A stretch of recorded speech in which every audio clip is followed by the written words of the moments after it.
So welcome back to my Road to Marvel's Black Widow series. This week we're on week 13, which means we're talking about Captain America: Civil War.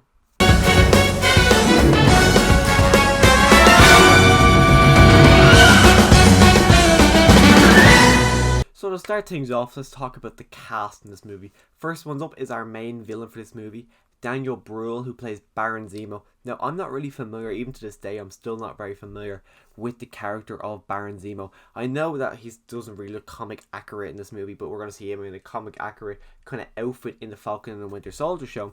But for this movie in particular, he doesn't really look comic accurate. But the character himself within this movie, I'm actually a fan of.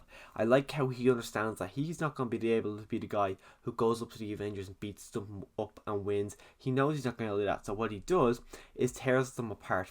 He decides to make them fight, make them hate each other. Well, not so much hate each other, but just disagree and want to fight each other because he knows that's the only way he is going to defeat them. So on that aspect, I think he's a really good villain. I'm really glad they actually spared him, and we're going to go see him in future installments like the Falcon and Winter Soldier show. I hope they don't kill him off, and I'd love to see him just kind of be constantly coming back and just doing loads of other different things because I just think he's a really intriguing villain.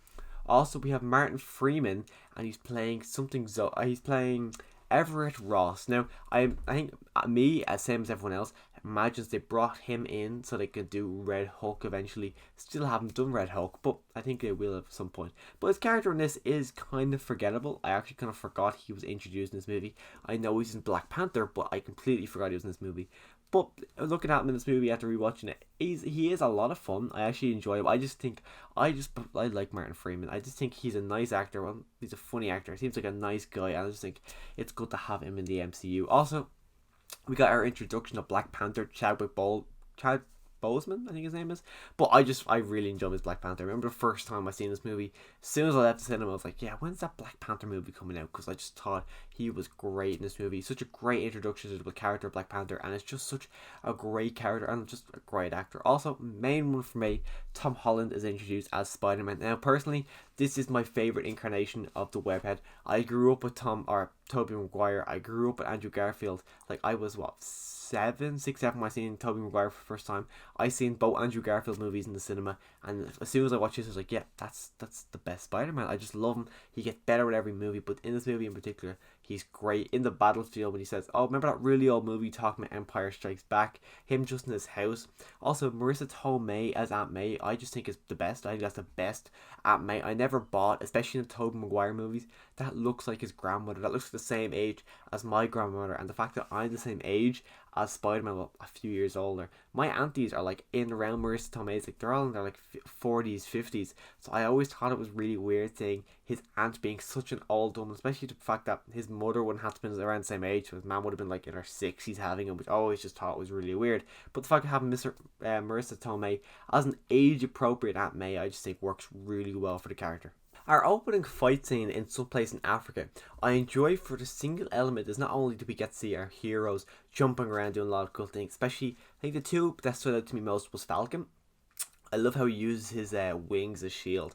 I just think you kind of see him grow as a hero a lot more in this action scene. But in particular, Scarlet Witch. I think this movie, well, this scene in particular shows how her powers work, how she's learning to use her powers, how she's learning to become an Avenger. I just think this scene in particular just helps grow her character a lot more than Age of Ultron did.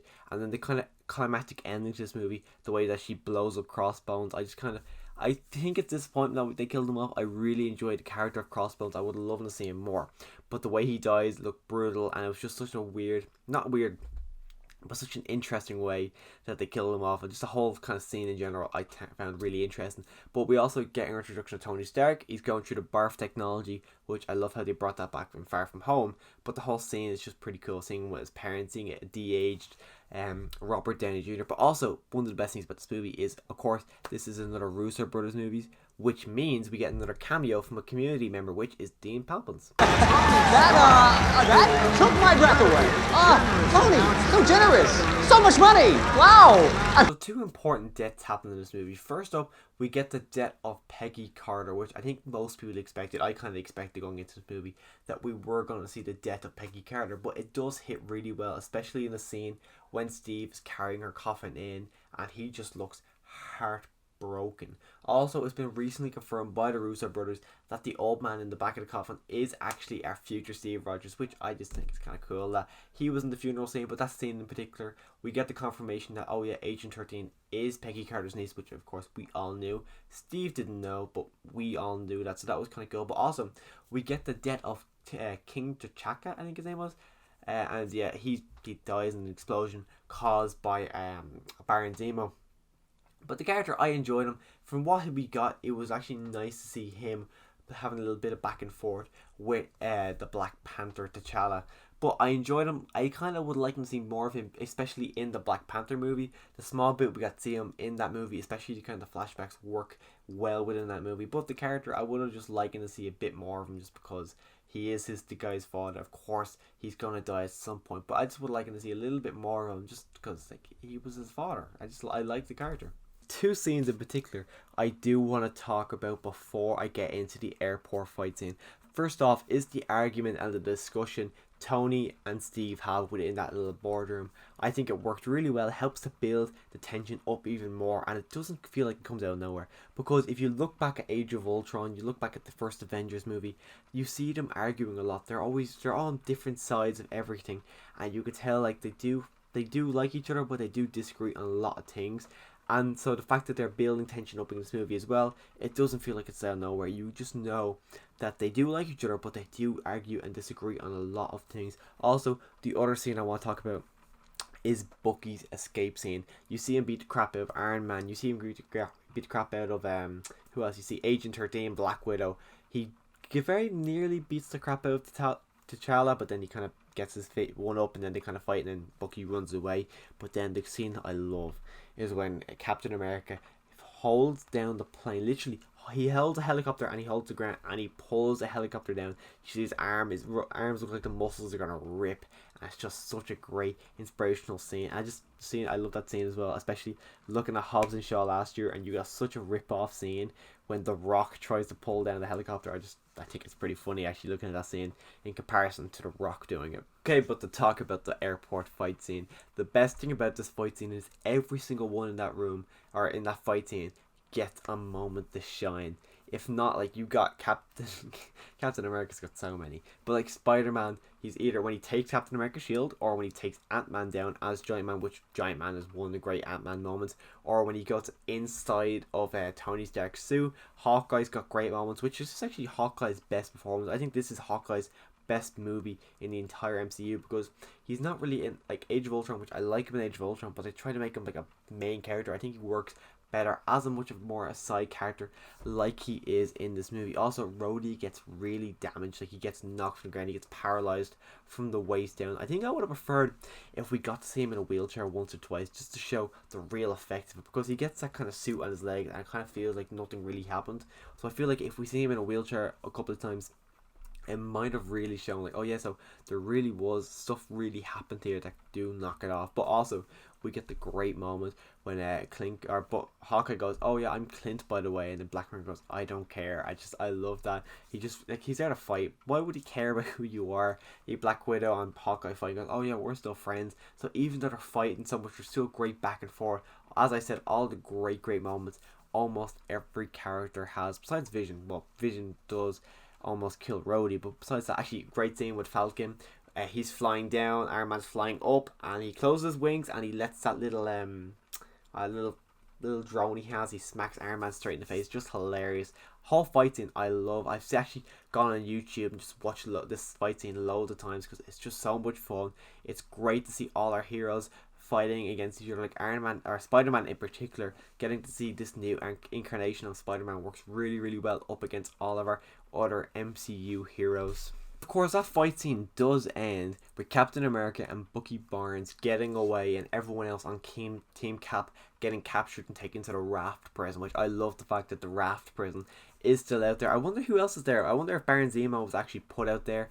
As far as I know, the Abomination is out there, and I can't think of who else could have. Probably some Agents of S.H.I.E.L.D. people are out there, but I would love to see that kind of brought back at some stage, which actually, you know what, it probably will be brought back in the Falcon and the Winter Soldier show. But then anyways, you got Captain America and Bucky. They make their way to Russia. Iron Man realizes he has to go there because he realized that, okay, Bucky wasn't actually the one who blew up the UN meeting. So they go there, they see the recording of Bucky killing Iron Man's parents. I think everyone knew that was how it happened, especially Winter Soldier. It was heavily implied, but actually seeing it was brutal. Seeing Iron Man just being broken, it was just such a great scene. And then they start fighting, and then Captain America goes, "Oh, you don't? He didn't know it wasn't him." And he goes, "Yeah, well, he killed my mom." And they just fighting, and you can tell Captain America and Bucky, they're not fighting to kill him, but you can see Iron Man is fighting to kill him. He's going brutal. He is blowing him up. It's just great to see Iron Man go full on, literally trying to kill this guy. Even great scene when Captain America goes, "But Tony, he's my friend," and Iron Man just goes, "Yeah, well so was I." Well, I can't really give such great way of expressing them. I'm just going to show the scene right now. He's my friend. So was I. And then when the final actually scene happens, when they all fall down, they're all in this really kind of, it's like a bit of snow coming, whatever the atmosphere was. That fight scene is just brutal. It is hard to watch. Seeing these two friends beating the crap out of each other. Iron Man, or Captain America's literally beating on him. He analyzes his fight pattern, but he's punching him. And then you see Bucky literally try to rip the arc reactor straight out of Tony Stark's chest. Tony blasts Bucky's arm off. It's gone clean off. Luckily, it was the metal arm rather than his other arm, because then he'd have no arms. But we get to see we see Captain America beating the crap out of him. He actually literally breaks the helmet off his head, and he pulls up the shield. And I was convinced that, he's hardly going to chop off Tony Stark's head, because at this stage we didn't know Iron Man was coming back for Spider-Man. We didn't know he was coming back for the Avengers, and we all knew that Robert Downey Jr.'s contract was kind of all over the place. We didn't know if he was going to come back as well. We knew Captain America dies in the comic book series, but I thought maybe they might flip it and kill Iron Man. Also, I was thinking, geez, that'd be brutal if Captain America just chops off Tony Stark's head. Looking back at it now, I don't know why I thought that was going to happen, because there was never a way they'd ever let that happen. But when he kills the arc reactor, it's so impactful. And then they get up to leave, and then Tony's giving out saying, "That's not your shield. My dad made that," and he drops the shield. Just massive scene, massive fight scene, such ramifications on the rest of the MCU. I remember when this came out, everyone's like, yeah, this happened, but it's not really going to affect the later MCU movies. But of course it did, because we don't see them together in Infinity War, and then when they do get reunited in Endgame, Tony Stark is pissed. But Captain America Civil War, as of right now, in my ranking, I have this at number 1, number 2 is Winter Soldier, number 3 is Iron Man 3. But I love this movie. I forgot how much I love this movie. I remember loving it in cinema. I think it's my favourite movie from that year.